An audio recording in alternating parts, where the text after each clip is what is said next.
Election reporting में हमारे face, हमारे आर्टिकुलेशन, हमारा ऑर्गेनाइजेशन, ये सारी चीज़ें एक तरफ है। जो सबसे अहम चीज़ मेरे राय में वो है ह्यूमिलिटी।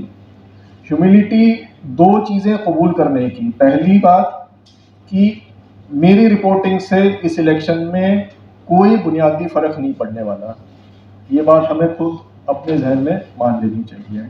और दूसरी बात, ग्राउंड की हालात को मैं 100% कभी नहीं समझ पाऊंगा, क्योंकि ग्राउंड बहुत कॉम्प्लेक्स है।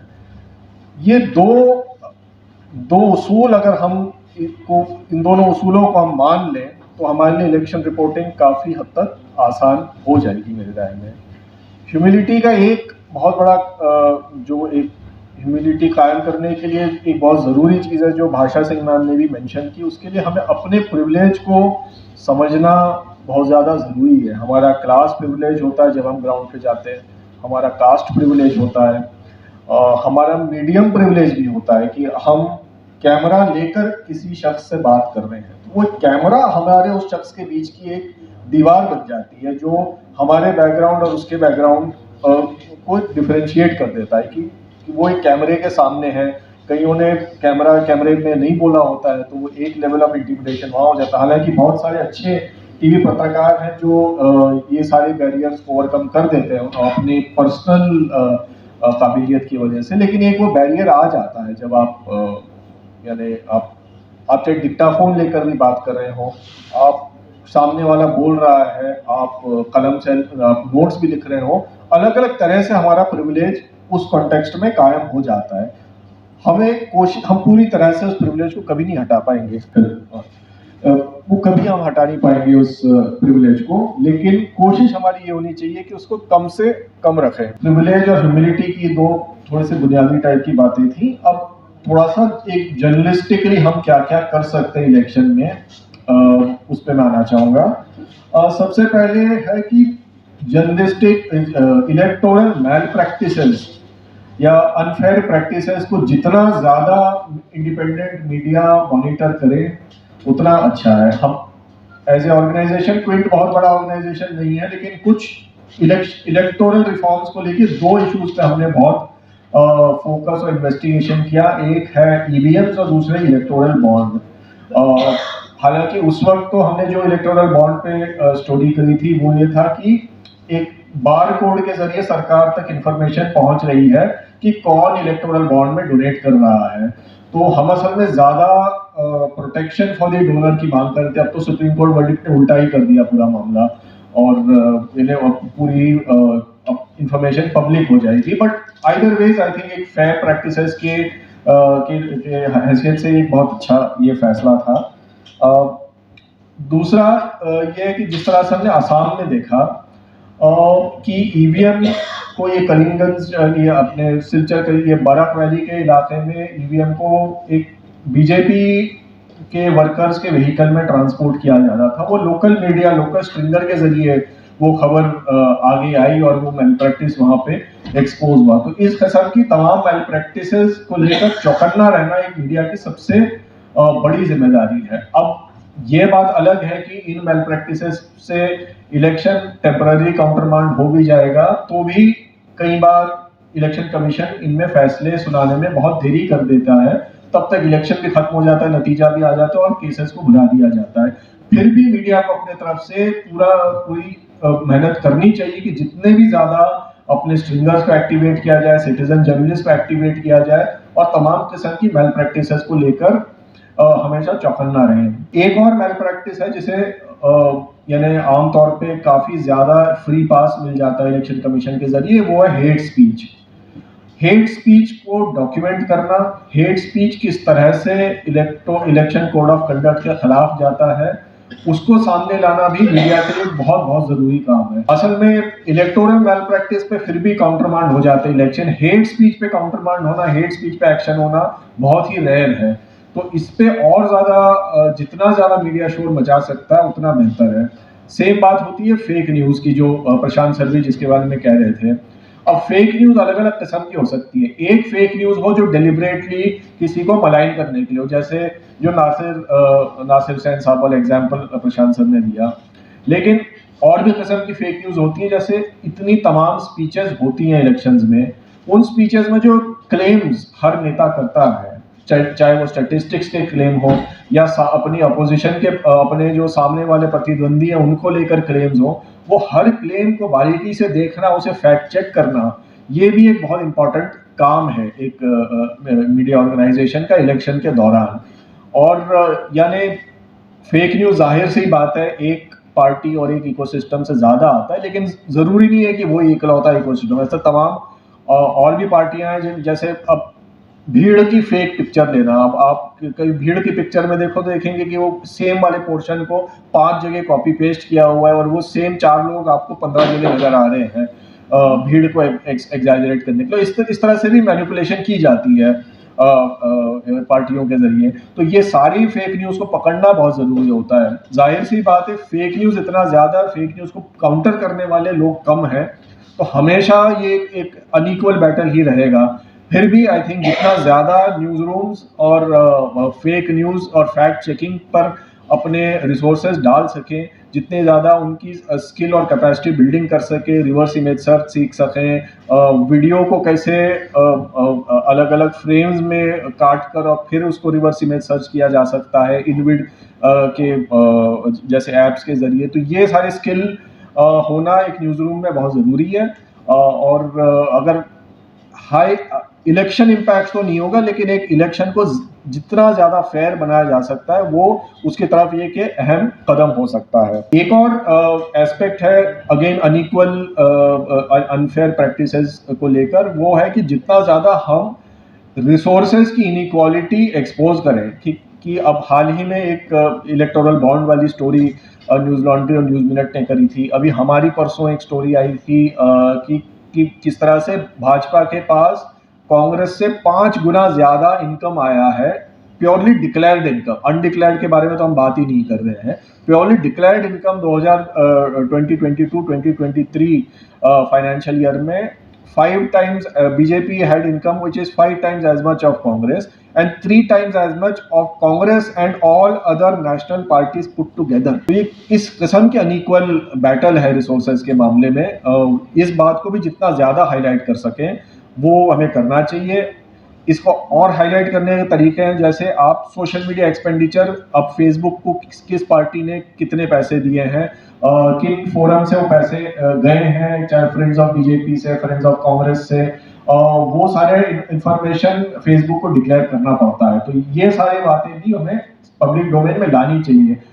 इससे पता नहीं वोटर की जहनियत में कोई फर्क पड़े या ना पड़े, पर ये एक ट्रांसपेरेंसी होना कि कौन सी पार्टी कितना ज्यादा खर्च कर रही है, कौन सी पार्टी का एक्सपेंडिचर, कंपटीशन असल में कितना अनइक्वल है, ये बात को भी सामने लाना बहुत ज्यादा जरूरी है। इलेक्शन में सबसे ज्यादा हमारा रीडर हो या आपका रीडर हो, आपकी ऑडियंस हो या कोई भी ऑडियंस हो, वो सबसे पहले ये जानना चाहता है कि आखिर जीत कौन रहा है। तो हमें ऑडियंस को वो देना तो पड़ेगा, भले ही हम कितना ज्यादा जाहिर फैक्ट चेकिंग करेंगे, हिट स्पीच को ट्रैक करेंगे, लेकिन we have to give people an idea of this because that is primarily what they want. तो उसमें हमें देखिए, किसी के लिए हमें माहौल ना हमें बनाना है ना हमें बिगाड़ना है, वो हमारा काम नहीं और हमारी हैसियत भी नहीं है as a media organization. To be very honest, हम नहीं बना पाएंगे कि जो हवा किसी की बनी होती है वो बनी रहती है। हमें जिस तरह से भाषा में हमने कहा कि ठीक है, वी हैव आवर आइडियोलॉजी, हमारी सबकी अपनी अपनी हम चाहते हैं कि जाहिर सी बात है कोई एक की फला पार्टी या फला किस्म के फोर्सेस जीते हारे, लेकिन वो हमारे रिपोर्टिंग पर नहीं दखल दे सकते। What I think is happening and what I want to happen are two very different things. हमें अपने रीडर को, अपनी ऑडियंस को हमेशा पहली वाली बात बतानी कि जी देखिए, ग्राउंड में हम गए, हमें ये नजर आया, लेकिन इसमें अपने खुद के ख्वाहिशात नहीं आ सकते। वो एक फिल्टर रखना बहुत जरूरी हो जाता है। एक और इलेक्शन कवरेज में जो चीज जरूरी हमें रखनी चाहिए कि खासतौर पे टीवी मीडिया में ये तू मैंने कि प्रधानमंत्री मोदी ने ये कह दिया, उसके जवाब में राहुल गांधी ने वो कह दिया, और फलां शख्स ने इनकी खिल्ली उड़ाई और इनका मुंह तोड़ जवाब आया, और ये सारे इश्यूज पे ज्यादा फोकस होता है क्योंकि स्पीचेस होती हैं। पर ये एक लेजी जर्नलिज्म भी है एक तरह से। जाहिर है जरूरी है पीएम क्या बोल रहे हैं, लीडर ऑपोजिशन क्या बोल रहे हैं, वो बताना भी जरूरी है, लेकिन वो मेन कहानी नहीं है। वो अब आजकल क्योंकि पार्टियों के सोशल मीडिया इतने एक्टिव हो गए हैं, तो वो उनको इंस्टाग्राम हैंडल में, ट्विटर में मिल ही जाएगा जनता को कि नेता क्या बोल रहे हैं। आई थिंक इसमें इलेक्शन एक बहुत अच्छा मौका है हमें कुछ इश्यूज पर फोकस लाने के लिए, कि लाइवलीहुड का इशू हो, कम्युनलिज्म का इशू हो, कास्ट वायलेंस का इशू हो। इलेक्शन के आड़ में हम ये सारे इश्यूज को और ज्यादा फोकस में ला सकते हैं। तो ये हमारे लिए एक मौका बन जाता है कि हम अपने जर्नलिस्टों, रिपोर्टरों से ग्राउंड रिपोर्ट करवाएं इन मुद्दों पे, और देखें कि जमीनी हालात ये है, और इससे कम से कम पार्टियों पे प्रेशर भी बन सकता है कि इन मुद्दों को नजरअंदाज ना किया जाए इलेक्शनों में। तो ये आई थिंक एक fact based, issue based reporting एक सबसे बेहतरीन तरीका हो सकता है इलेक्शन कवरेज का। और इससे कोशिश तो ये हो सकती है कि पार्टियों का एजेंडा शेप किया जाए, कि मान लीजिए रोजगार सबसे बड़ा मुद्दा है, चाहे आप कोई भी सर्वे उठा लें, सबसे बड़ी बात आती है कि सबसे अहम मुद्दा जनता ये कहती है कि रोजगार। लेकिन रोजगार से कभी कोई इलेक्शन शेप क्यों नहीं होता? क्योंकि तमाम, चाहे ऑपोजिशन हो चाहे गवर्नमेंट हो, दोनों के पास रोजगार को लेकर कोई बहुत अच्छा प्लान नहीं है। तो वोट लोग अलग अलग इश्यूज पे दे देते हैं, लेकिन कहते हैं कि रोजगार सबसे बड़ा इशू है। तो जब हमें पता है ये जनता को, और अगर जनता के बीच में हम उठ बैठ रहे हैं या रिपोर्टर उठ बैठ रहे हैं, तो उन्हें भी पता चलेगा कि सबसे बड़ा मुद्दा क्या है जनता के लिए। तो उस मुद्दे पर जो उस पर जितना ज्यादा हम फोकस लाएं, उससे हमें जनता का भी सपोर्ट मिलेगा, हमारे व्यूज वगैरह भी बढ़ेंगे, और एक सरकार पर भी दबाव बनेगा कि आप अब मुद्दों की राजनीति करें, ये शोर शराबा और गिमिक्स वगैरह के चक्करों में ना पड़े। एक और चीज हमें हमेशा, यानी जब हम ग्राउंड पे जा रहे हैं, हमें ये चीज हमेशा जहन में रखनी चाहिए कि हमारा रीडर, हम अपने रीडर की हमारा रीडर जो है वो हमारी निगाह से जा रहा है ग्राउंड में। वो we have to sort of give reader the flavour of the ground. Ground की जो खुशबू है, ग्राउंड की में जो हम देख रहे हैं, ग्राउंड में जो लोगों से बात हम कर रहे हैं, उनकी जो मर्जी है वो हमें रीडर तक किसी तरह पहुंचानी है। तो वो हमें पूरी ईमानदारी से वो रीडर तक हमें पहुंचाना है। रीडर तक ग्राउंड का फ्लेवर, ग्राउंड की आवाज पहुंचाना हमारा सबसे बड़ा फर्ज हो जाता है इलेक्शन में। और जाहिर सी बात है, एक जब आप रिपोर्ट कर रहे हैं तो रिपोर्टिंग में एक इलेक्शन एक इवेंट है, सिर्फ इलेक्शन पूरी कहानी नहीं है खुद में। इलेक्शन एक कॉन्टेक्स्ट में हो रहा है, और वो कॉन्टेक्स्ट देना, एक लॉन्ग टर्म पर्सपेक्टिव देना बहुत जरूरी बन जाता है। मैं इसमें मिसाल देना चाहूंगा। असल में 2020 का दिल्ली इलेक्शन, उस दौरान शाहीन बाग का मूवमेंट भी चल रहा था, और एक के बाद एक हेट स्पीचेस किए गए थे उस इलेक्शन के कैंपेन में। अब वो हेट स्पीचेस तकरीबन, हमने डेटा एनालिसिस किया तो तकरीबन 3/4 ऑफ द हेट स्पीचेस सब जमुना पार के इलाके में किए गए थे, ईस्ट दिल्ली के एरिया में। और ईस्ट दिल्ली के एरिया में बीजेपी का वोट शेयर एवरेज में कई सीटों में 10-10, 15-15, 20-20% बढ़ा। उनकी जो पिछले बार ईस्ट दिल्ली में 1 सीट निकली थी, इस बार ईस्ट दिल्ली से 7 सीटें उनकी आई, 8वीं सीट ईस्ट दिल्ली के बाहर से आई थी। तो ये, यानी एक ऑल्टरनेटिव क्रोनोलॉजी असल में की जा रही थी ईस्ट दिल्ली का, नॉर्थ ईस्ट दिल्ली का कम्युनल माहौल खराब करने की। अगर मीडिया इफेक्टिवली वो इलेक्शन कवर कर रहा होता, अगर वो इलेक्शन की आड़ में जिस किस्म से पोलराइजेशन फैलाया जा रहा है उसको एक्टिवली रिपोर्ट करता, तो शायद जो पूर्वोत्तर दिल्ली में बाद में हिंसा भड़की, वो इतनी सरप्राइजिंग और अचानक टाइप की नहीं नजर आती। आपको समझ आता कि क्या क्रोनोलॉजी के तहत वो माहौल वहां पर खराब किया गया था। तो कॉन्टेक्स्ट देना बहुत जरूरी है, कॉन्टेक्स्ट के तहत रिपोर्टिंग करना बहुत जरूरी है। सिर्फ ब्लाइंड रिपोर्टिंग और ये इसको एक इलेक्शन को एक इवेंट समझकर नहीं रिपोर्ट करना चाहिए। इलेक्शन इवेंट नहीं है, दरअसल इलेक्शन एक एपिसोड है, और वो एक पूरी जो वेब सीरीज का एक एपिसोड है सिर्फ ये इलेक्शन, और वो एक बहुत लंबा प्रोसेस है, एक लंबा एक पूरी पॉलिटिकल प्रोजेक्ट के अंदर एक एपिसोड है, चाहे ये 19 का इलेक्शन है, 24 का इलेक्शन या स्टेट इलेक्शन हो। तो इन सारी बातों को हमें जहन में रखना चाहिए इलेक्शन रिपोर्टिंग में। इलेक्शन रिपोर्टिंग एक बहुत ही हम्बलिंग और एक तरह से यानी सीखने वाला प्रोसेस है, अपने आप में एक स्कूल है इलेक्शन रिपोर्टिंग। आप हिंदुस्तान की डाइवर्सिटी सिर्फ कल्चरल लिंग्विस्टिक तरह से नहीं, आप पॉलिटिकल कल्चर भी आप अगर ग्राउंड पर उतरेंगे तो आपको समझ आएगा कि किस तरह से आप मान लीजिए केरल में रिपोर्टिंग कर रहे हैं तो आप 5 लोगों से बात कर रहे हैं, चांस ये रहेगी 5 में से 3 या तो किसी ना किसी पार्टी से जुड़े होंगे या किसी ना किसी पार्टी वाले के रिश्तेदार होंगे। केरल का एक अलग कल्चर है। आप गुजरात में रिपोर्टिंग करेंगे इलेक्शन के दौरान तो आपको अंदाजा ही नहीं आएगा कि यहाँ इलेक्शन हो रहा है, कोई माहौल नहीं। हमें लगता है कि एक पार्टी के डोमिनेंस है तो हर जगह एक पार्टी के फ्लैग नजर आएंगे। असल में वो जो जीत होती है वो एक नॉन ए पॉलिटिकल विन है, जहाँ पे एक डेथ ऑफ पॉलिटिक्स है, क्योंकि कोई इलेक्शनरी नहीं हो रही लास्ट मोमेंट तक। इलेक्शनरी बिल्कुल ठप हुई पड़ी है। असल में उस किस्म का एक पॉलिटिकल कल्चर वहाँ पैदा हुआ है। आप बिहार में रिपोर्टिंग करेंगे तो ऑलमोस्ट हर शख्स से आप बात करेंगे वो अपने आप में एक सिफोलॉजिस्ट होता है, जो अपने जेब में पर्ची लेकर घूम रहा है कि मेरी सीट में इतने इस कम्युनिटी के इतने इसके और मेरे हिसाब से इस सीट में ये होने वाला है, आप अपने नंबर मुझे बताइए। तो बिहार में ऐसा पॉलिटिकल कल्चर है। आप पंजाब में रिपोर्टिंग करेंगे तो वो किसके खिलाफ है वो तो बड़ा जोर शोर से कह देगा कि ये भी नहीं पसंद है मुझे, वो भी नहीं पसंद है, किसे वोट देंगे वो नहीं बताएंगे आपको। तो हर स्टेट का एक बड़ा इंटरेस्टिंग और यूनिक पॉलिटिकल कल्चर होता है। आप ग्राउंड में उतरेंगे तो आपको मजा आएगा और ये डाइवर्सिटी देखने मिलेगी। तो मैं तो बस ये दुआ करता हूँ जितने ज्यादा लोग इलेक्शन रिपोर्टिंग करें, फैक्ट बेस्ड रिपोर्टिंग करें उतना अच्छा है।